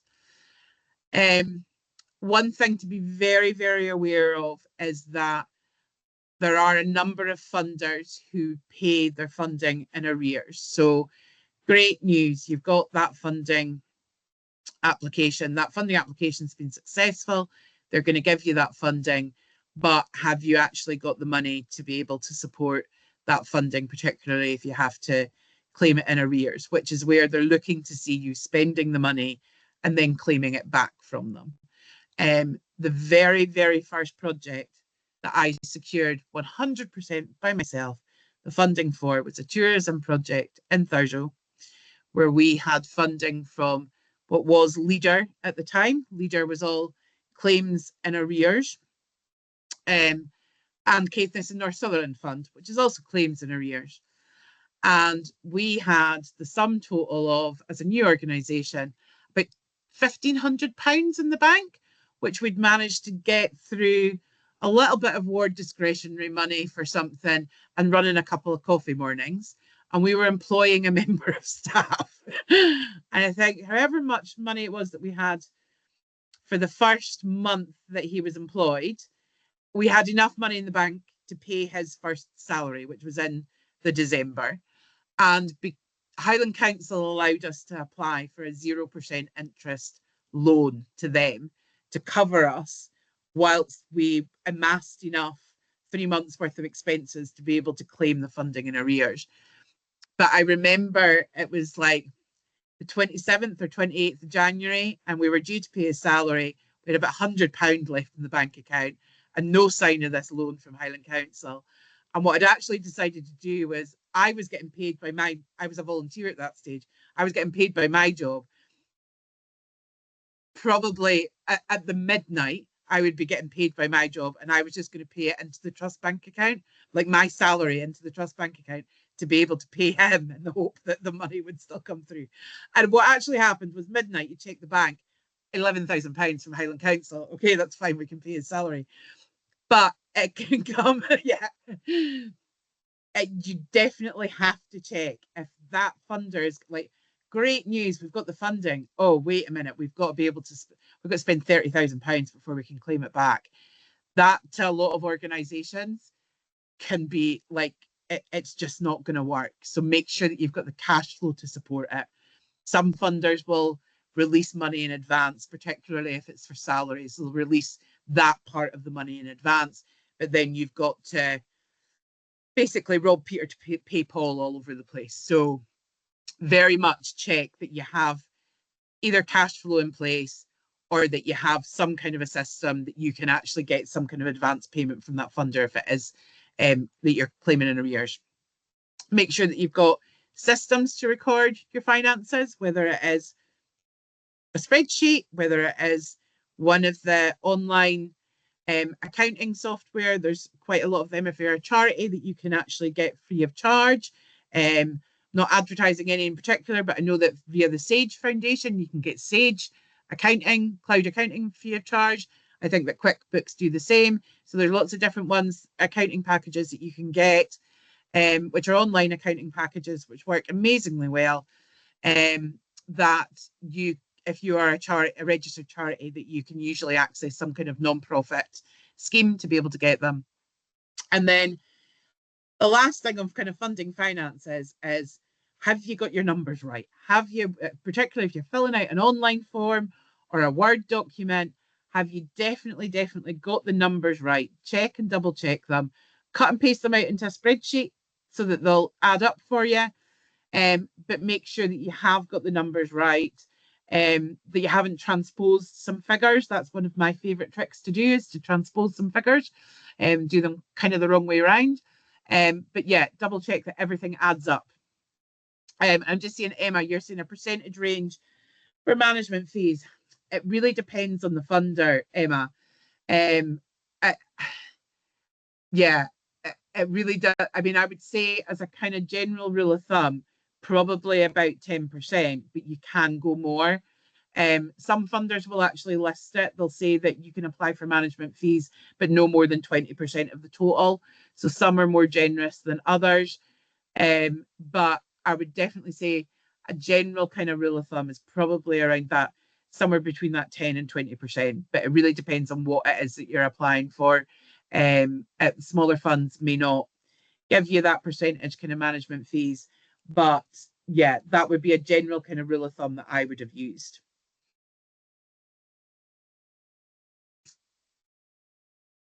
So then we come on to monitoring and reporting. So great, you've got your funding, you've recorded all your funding finances, all of those things. How do you actually monitor and report on it? Different funders, different requirements, just the same as their funding applications are all different. They will have different requirements, but generally they will monitor in some way against the outcomes that you have said that you're good, whatever it is that you have said that you're going to achieve with that funding. They may well have some kind of template and you know straight away what it is that they want you to monitor and report on. Or it might be that you're kind of left to do it yourself, and actually in 6 months' time, a year's time, there will be this email that'll drop into your email box that says they want you to report on the funding that you've received. And you're like, well, we didn't know that we needed to have all of this information. That's not unusual for that to happen. So in that thing, I would say record pretty much everything about your funded project that you're doing, which is not actually that much different to what you would be doing anyway to report on what the impact of your organisation is, in terms of like your annual report and things like that. So if you're doing events, what's the number of participants that you have? If you have any kind of an evaluation sheet, so it could be that you just have a very generic evaluation sheet, like have you enjoyed this event? Would you come again? How many people were at it? That type of thing. If you're looking for any form of evaluation sheet, we've got template evaluation sheets as well that you can borrow and change however you want to. They might have specific recording measures, just like what I mentioned with the Climate Challenge Fund. They might have a big fancy colour-coded spreadsheet that they need you to fill out. The majority of funders will want to see pictures of what it is that you have done, particularly if you're maybe are purchasing large amounts of equipment or something like that. We had funding under the SSC Sustainable Development Fund, and it was for buying polycrubs, and that was basically the monitoring and reporting that we had to do, was to provide pictures of the polycrubs so that they knew that they were there and that they were in place. But generally funders do like to see pictures of people enjoying whatever it is that you are doing, and that actually pictures help to tell a story and give you some impact. They might also, funders may like to see press reports. So if you have done something and you've issued a press release, or if you've had an event that the press has come along to, it's a good idea to keep a bank of, just keep a folder of those. Or another method, so this is what we do currently as our organisation, because we don't tend to buy actual newspapers now, people read them online, but we have set up a Google alert. So every time the Highlands and Islands Climate Hub is, there's a web page, or guards, I can just see your face. You're like, what magic are you talking about, Joan? So you can set up Google alerts with certain search terms. So we have set up a Google alert for Highlands and Islands Climate Hub. So every time we are mentioned on a website somewhere, we receive an email directing us to that content. And generally it is where we are mentioned in press articles. So I know, so Marion, who's one of our senior project officers, she does much of our comms, she sends out fairly regularly press releases. And what we tend to do is we will write, so say it's a press release about the Climate Festival, we will write a press like be a press release that has lots of information in it, but then Andrea and Shetland will have a quote in it, and that's the one that goes to the Shetland Times. Vari, when she was our development officer in Lochaber, she would have a quote in the one that's going to the Lochaber papers. Lucy would have a quote in the one that's going to the Caithness and Sutherland ones. And then what will happen is I always know when Marion has sent out a press release, because I will start getting all of these Google alerts that's from the newspaper in Lochaber, the newspaper in Caithness and Sutherland, the one that's in Shetland. But that's how we collect up all of our press clippings now, is we just then have a bank of them. And then we can refer to them. And when I need to do then our annual reporting, so I need to do quite a nice fancy report for the Scottish Government, I just go in and I can take screenshots of all of those newspaper articles, and I just compile them all into a nice little graphic that shows where we've been mentioned. And sometimes things will just come out of nowhere. So like we've had an article in the National, we've been mentioned in an article in the Guardian and things like that. And it's like, oh, okay. But it's somebody else who has mentioned us, but it means that we just get to compile all of these things.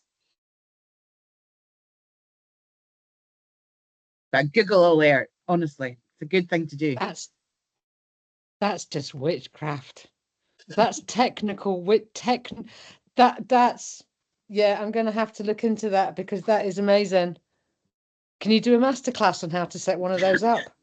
I'll get Marion to do it. It's nice and easy. Thanks, Leslie. You know what? I will get Marion tomorrow to record a little video that shows you how to set one up. Yeah. Brilliant. Thank you. I'm actually surprised it's not one of our tips that we've shared before now, because I'm pretty sure that we even had Google alerts in place for Caithness Horizons. So that's going back a while now.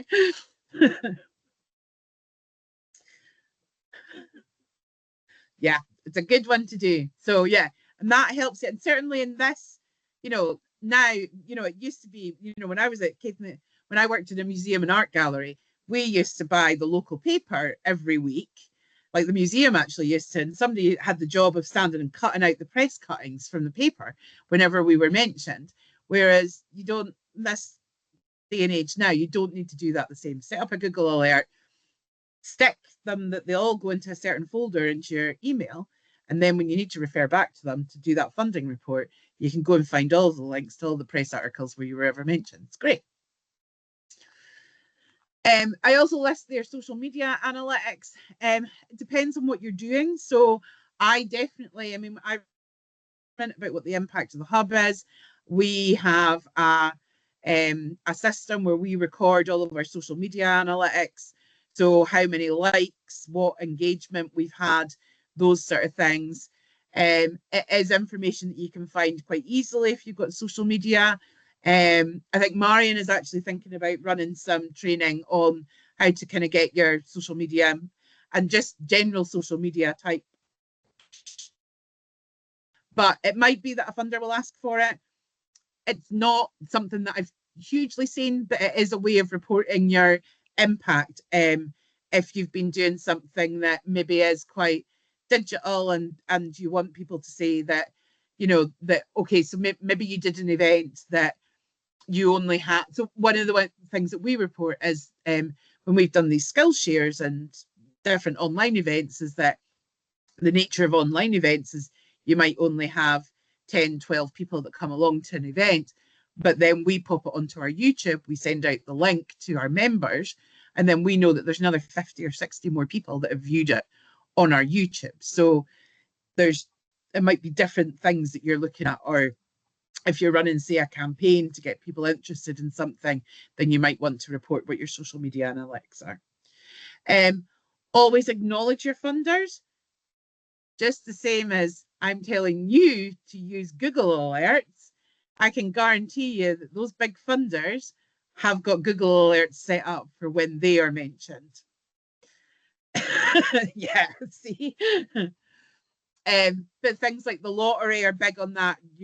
When you get out an award from the National Lottery, it's usually embargoed until a certain date, and you receive instructions as to how to announce your funding, and you are expected to tag them, etc., in it. So some funders do have that quite strict criteria on that, and that you need to use logos and things like that on posters, on materials that you're doing to do with the project. Make sure that you've got your financial records. Not all funders will ask you to report back exactly what your spend is, but a lot of funders still will. Some may ask actually for copies of all of your invoices as well. So again, it's really important that you do record your financial records really, really well, so you can get that information and get it to them. Be aware when you've secured that funding what the reporting dates are going to be, so you're not suddenly surprised by, oh no, I've got a report that I've got to have written in, you know, and have it in by the next day, or that it's one that you'll just get an online kind of report that comes through. So keep a note of when the reporting dates are. If you operate a calendar in your emails or whatever, then pop in what the dates are. Yeah, I've just got in there, keep everything, emails, paperwork, and record everything. So make sure that you do have, there are some funders who might, particularly, I think more so if you are in receipt of Scottish Government funding, that there may suddenly be a Scottish Government audit, which is actually, it's actually that department that's getting audited, and you then get drawn into that as well, and that they'll actually need to come and do an audit on you. And then have case studies. So it might be that you're reporting something to a funder which is quite, you know, they just want to know the number of people that came along, but actually you want to go and apply for funding later on to somewhere else, and actually having a case study of the work that you've done would actually be really beneficial in applying for funding somewhere later on. And just that kind of bit about, don't be afraid to be creative around how you do your reporting. If they're not asking for anything in particular, they're asking for something quite dry, don't be, you know, still think about how you're going to report what the impact of your project is, because it's not just your funder who wants to know, it could be your community that wants to know what the impact is. It might be that you record video and you put it together, you know, you do something on your phone, or, you know, there's lots of different ways of doing it. And yeah, it's not always your funder who might be the most important person in knowing what impact it is that you've had. It could be that you want to actually be able to tell your community that as well. Does anybody want to know anything or ask anything else about monitoring and reporting? No, I know nobody likes doing it, but unfortunately, yeah. There's Joan that's sitting here with her Q3 report that needs to be in by the end of Friday. Never mind. So, funding claims.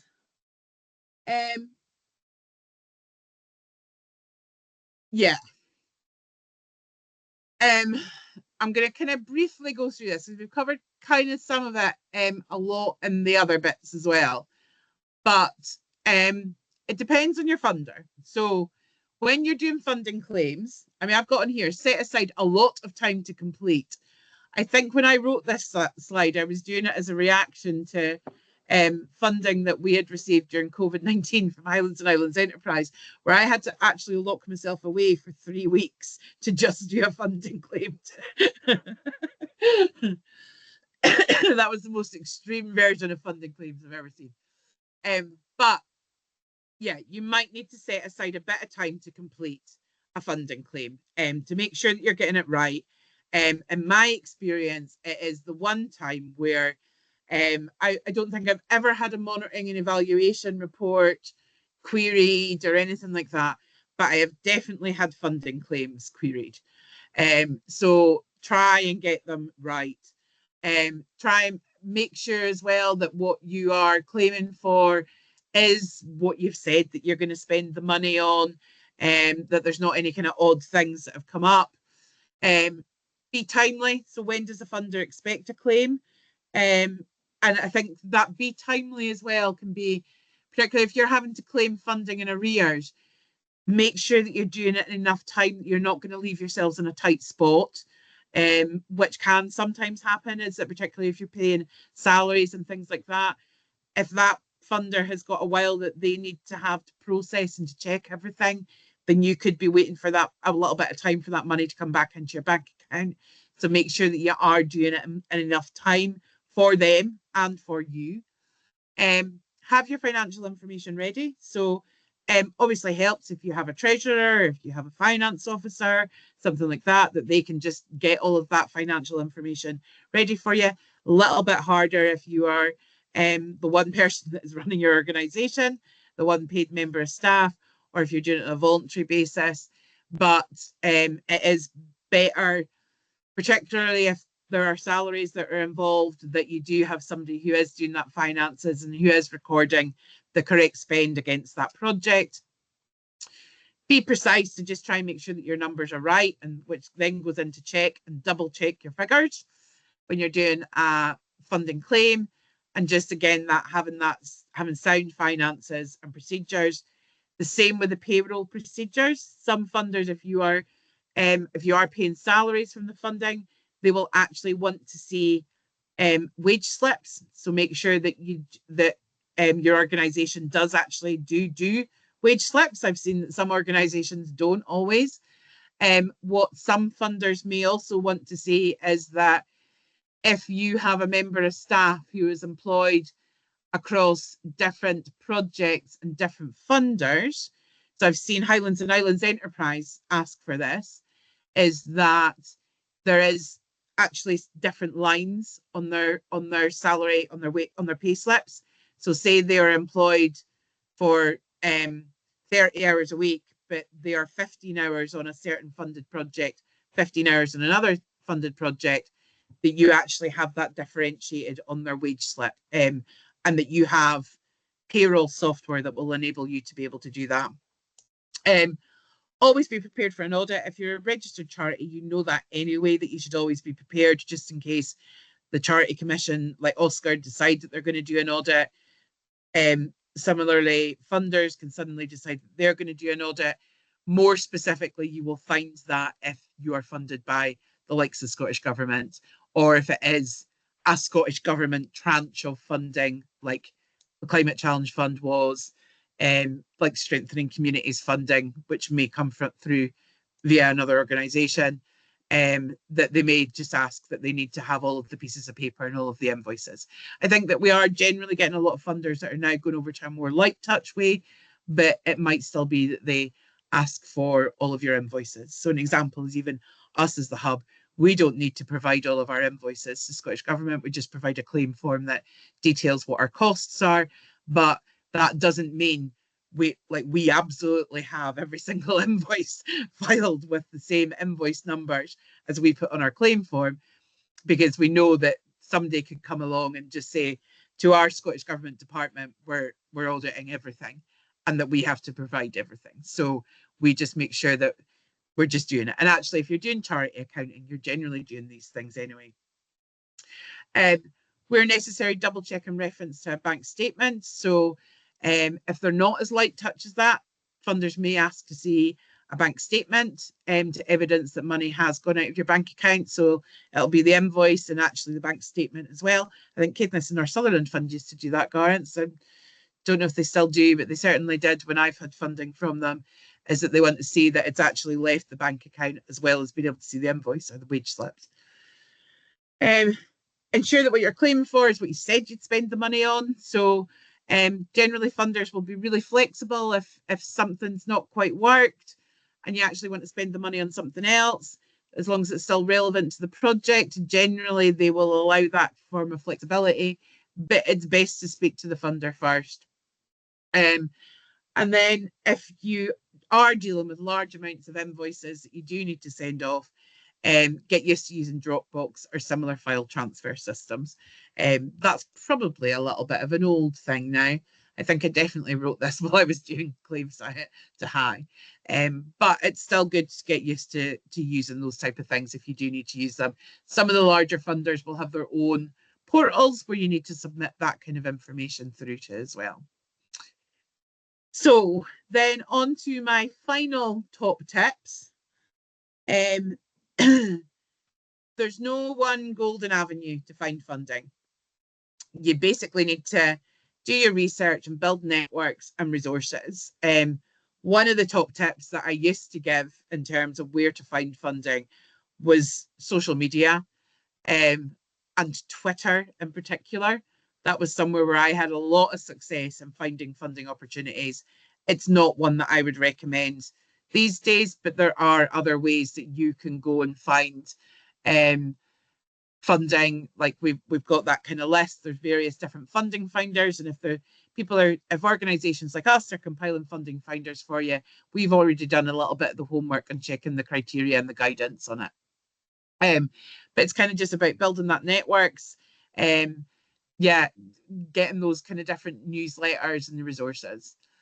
Do your research. I didn't actually mention this when I was talking about funding trends, but quite often those funding trends follow through some form of a framework. And the starting point for a lot of funding frameworks in Scotland is actually what the national policy is. So there is the Scottish Government national framework. And so that's where we get these kind of trends in net zero and reducing inequalities. Like that's, and you'll actually see that funders do follow these trends, kind of filter down through what's national policy, because that national policy and that national framework is made up of what is it that the country needs at the time. So yeah, funding trends do tend to follow from it. Research, like I can't overemphasize enough, particularly if you're starting out or you're looking at a new project, is you're going to find other projects that inspire you, that are maybe similar to what you're doing, or that just look like they might be similar to what you're doing, or that they're in a similar community to you. Look at, like, have a good look at what other projects are and see if you can find out who funded them, and then go from there. Then go and start looking up those funders, what it is that they're looking for. Have some form of a strategy. So just as we spoke about Funding Scotland, and that you can go and you can search there and you can find closed funds, have that strategy of where is it that you're looking to get to. If you can even think of where is it that you're trying to be in 2 years from now, 3 years from now, maybe you're going to have to build the building blocks in terms of who it is that you're going to for funding. But have some kind of a strategy that is a bit of, okay, so I know this fund's coming along there, and I know that fund's coming along there. When I was at the Trust, I quite often moved in a kind of funding strategy of 2 years, particularly if we were planning on anything to do with buildings or infrastructure, because I know that SSE Sustainable Development Fund opens every 2 years in Highland. So I'd be building up to that, because I know that that's a big funder. So if you are looking at doing multiple different projects, have some form of a strategy as to where you think that you might get that money from. Look at things like the council funding as well that might be coming along. So things like coastal communities, that comes out kind of about every 18 months or whatever. So you can be building up towards there. But it's all about doing your homework and getting a good understanding of the funding landscape.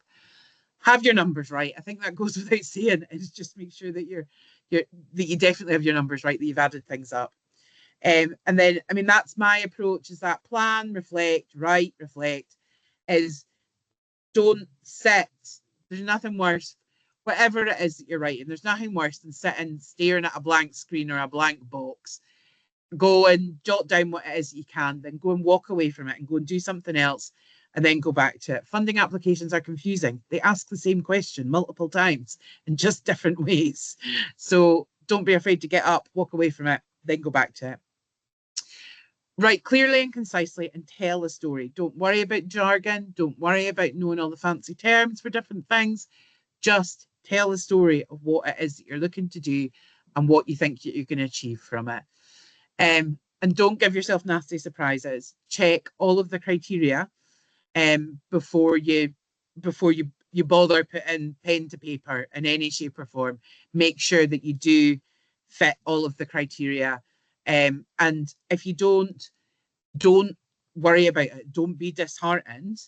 There'll be another one that comes along. Like there will be another one that comes along. Sometimes it can feel that, and I know that just now we do have what looks to be brewing up to be a tighter funding landscape, but there is definitely still funding that is coming along. And funding can also be a little bit like buses. There can be nothing, and then they can all come along at once. Record everything. So think of it as not even that you're recording it for your funder. Think of it that you're recording it for your organization. The more that you can report the impact to your organization and give your organization that profile and that platform, then people will be able to see it. Funders will be able to see it. And once you start amassing that kind of profile and things like that, funders will be more willing to fund you. I think that is now me. Yes, that's my last slide. I'm aware that we are now at 9 o'clock at night. I don't know how long Ashley had said that we were going to be, because it is a 2-hour workshop. So I'm a bit worried that I think I did get a 5 minutes at past. So thank you all for bearing with me.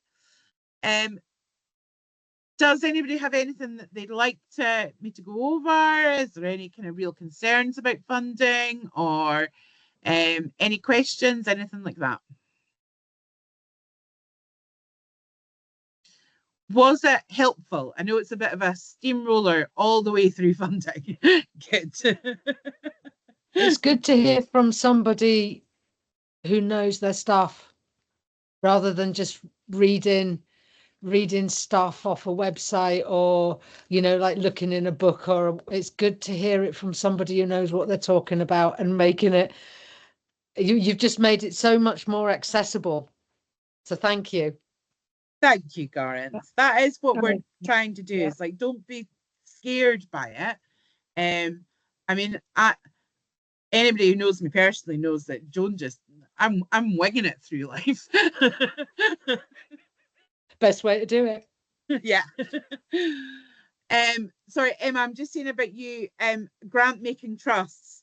There is, if you look on Funding Scotland, you'll find information about funders. I wouldn't say that that's the same as grant making trusts. I have, it is actually a training that I'm looking at putting together, because I have a bit, I don't know if anybody's, so let me rewind a little bit. So we have all of our funders that we think about traditionally, as in the lottery, and we can apply to things like Highland Councils, SSC Sustainable Development Fund. There's lots of these funders that advertise funding. But I would think of grant making trusts as being something separate. So if you're looking for just funders, go on to Funding Scotland. You can search through, you will find lots and lots of funders. But you will also find little bits about grant making trusts. And those grant making trusts, certainly my definition of them, is that we have a lot of these trusts in Scotland that, and actually UK wide, that you don't necessarily do an application to, but that you write a letter to, and they will sometimes fund you and sometimes not. Now, it's not, it was work that I was looking to start doing with the trust and just sending off letters randomly to places. And I never quite got to while I was still with the trust. I am thinking about it again for the hub, but it was work that we used to, I used to work in a museum and art gallery, and we did it regularly in that museum and art gallery. We had a list of these just random trusts, and we would write these letters that basically were what our impact were, what were the things that we did, and send off these letters. And sometimes you'd hear nothing, and other times we would receive a check for £1,000 that would keep the light bulbs on. And it's generally unrestricted funding. The most that we ever got was, we did actually receive once £20,000 that was just for running the museum. But there is a book, and I'm not suggesting that anybody rushes out and buys the book. So most of these are not available, addresses, names, and things like that. They're not available on online. It's not somewhere you can get it. But there is a book, a directory of grant making trusts. It costs about, it's published every year. It costs about £130 to £140 to buy it. And you can have a list of them that you can then just send details. You can just write to. If you're a good letter writer, I see that I'm raking about it underneath my desk. It's because I have it in a box. Bearing in mind that I've been moving out. Do I have it here? No, maybe I don't have it here. Anyway, it's a kind of just a biggish book, but it costs about £130 to £140, and it's published every year. We do have one, I think it's, we've got the 2022 to 2023 one, and we're going to get the new copy of it. But we have what's called a library of things that we're going to be published on the website. So we can loan it out to people if you would like it and to see it. And we can definitely get one of the development officers to start going through it if there's things that we could find that's pertinent to you. I think that Garns, because there's definitely ones that we'll give for biodiversity, but it is just a case of, yeah, generally just writing a letter, usually to some kind of solicitor's firm or something like that, and then you just wait and see if you get a check. They call that lucky dip funding. Yeah, that's exactly what it is. Exactly what it is. A library may have a copy of that, though. A big library, main central libraries. No, I don't know if they do. It's very, very niche. It took me, I think it was Helen Houston at Hyla Sutherland Development Trust that told me about it. Oh, do you know where I think it is? I think it's actually in the office, my copy of it. Yeah, I think it's in the office. But yeah, it's definitely, if you've got some time, if you've got a trust, I'd say that it's probably one of those really good things. Like if you've got a trustee that can write really good letters and doesn't mind spending a bit of time doing that, then it's a good thing to do. It's also another good reason for having something like, like we all have our annual reports that go in with our accounts, but that you might actually want to do something that's a bit more like an impact statement that has photos, that has a bit of a story about what it is that you do, and you could send that with it as well. It's very, very random, but it is also kind of different ways that you can build up relationships as well. But it does take a bit of research. You've got to kind of, you think, oh, well, I could just do a template letter and start sending it out. No, I'd say do a little bit of research on some of them as well, because they're usually some kind of endowment or something like that, some kind of legacy. Yeah. Definitely worth a go.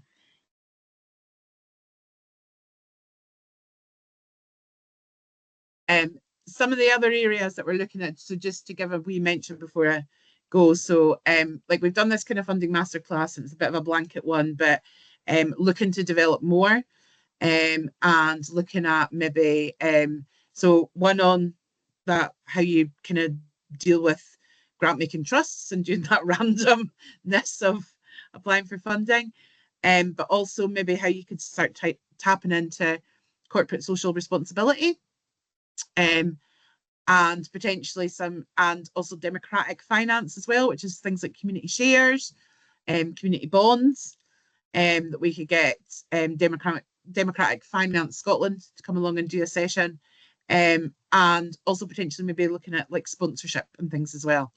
But yeah, so any other feedback that you have, any bits of funding that you would like us to cover, if you'd like us to maybe do something that's a bit more in depth and interactive on actually the writing of applications, quite happy to put that together as well. And business planning, that was the other one, business planning and finances.